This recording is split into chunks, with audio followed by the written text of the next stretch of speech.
Хотын баруун захад байдаг тэр байшин хүмүүс нэрээр нь биш.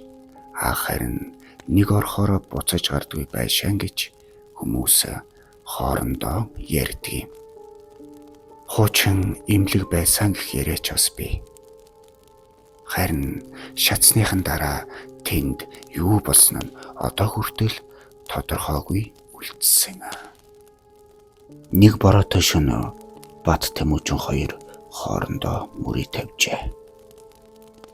Нэг хоног тэнд хонд чадах юм бол ялагч болно гэж. Тэр хоёр хоорондоо 100,000 төгрөгийн бооцоо тавьсан байж л дээ. Хаалгыг түлхэхэд дотроос нь хүн амьсгалж байгаа юм шиг хүүтэн агаар үлээлээ. Байшинч дуурлаа. Гэхдээ салхинаас биш өөр ямар нэгэн зүйл хөдөлж байгаа юм шиг. Шатаар өгсөг үед тэр доороос хүний алхах чимээ сонсогдов. Сайн юм да.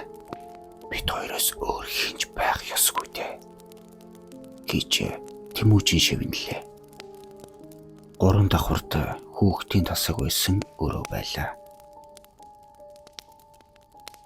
Гэтэл гинэтэ хан дээр зурсан зургийн нар үүлэн харлаж цусаар урссан юм шиг болчихлоо. Тэгээд хан дээрх зураг хөдөлж эхэллээ. Ээж. Гэхдээ Батын чихний харц сонсогдов. Тэр эргэж харахад ямар ч хүн байсангүй. Тэмүүжин орилоход тэрний нүд толгоогоо дийлхэ болчихсон юм шиг маш их томорч хуруугаараа булан руу заахад тэнд нэг жаахан хүүхэд сууж байлаа. Гэхдээ нүдгүй. Хар хоосон нүхнээс нь хар шингэн тусалж байлаа. Та хоёр намайг харах ёсгүй байсан гэж хүүхэд хэлэхэд тэр хоёр сандарсандаа болоод ухаан алдаад унчихлаа. Хэсэг хугацааны дараа Бат ухаан ороод толь руу хартал тэрний ард Тэмүүжин зогсож байлаа. Гэхдээ нүдгүй.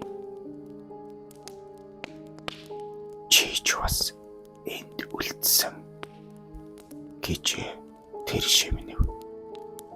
Маргааш нь харин Бат яасан мэддэхгүй сурггүй алга болчихсон. Гадаа өглөө болж цагдаа нар ирээд Бат Тэмүүжин хоёрыг хайгаад болсонгүй.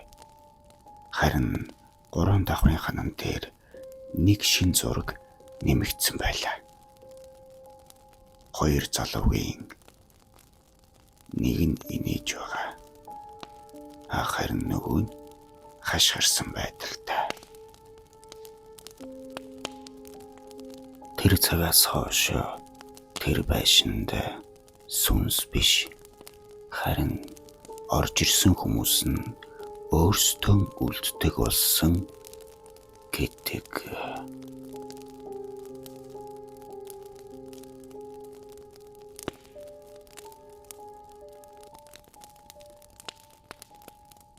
Моргийн хаалга дуурах чимээ тулгаад нэг л эвгүй санагддаг байлаа.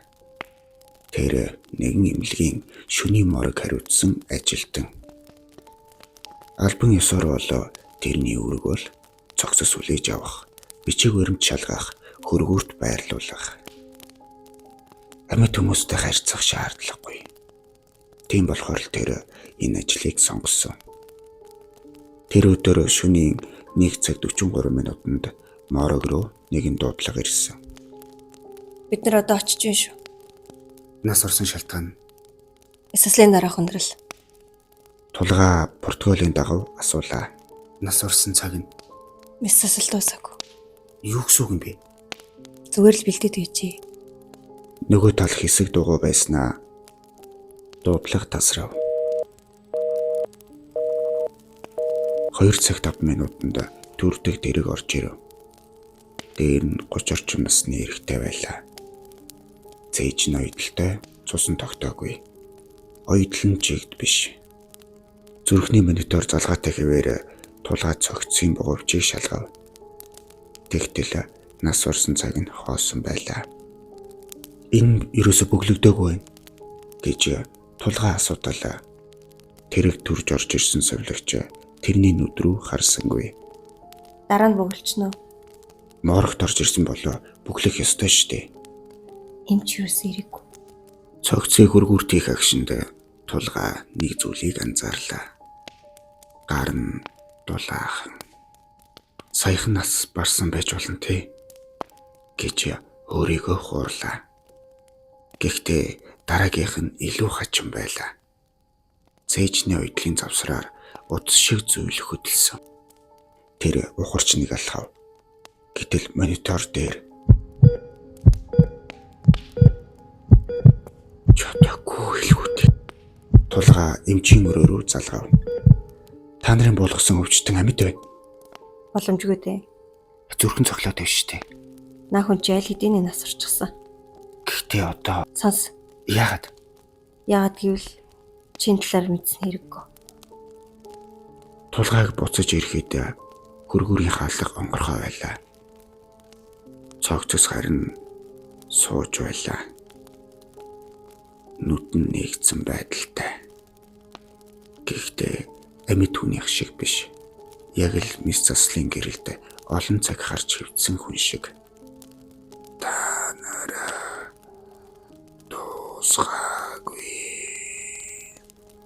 гэж тэр шивнэлээ.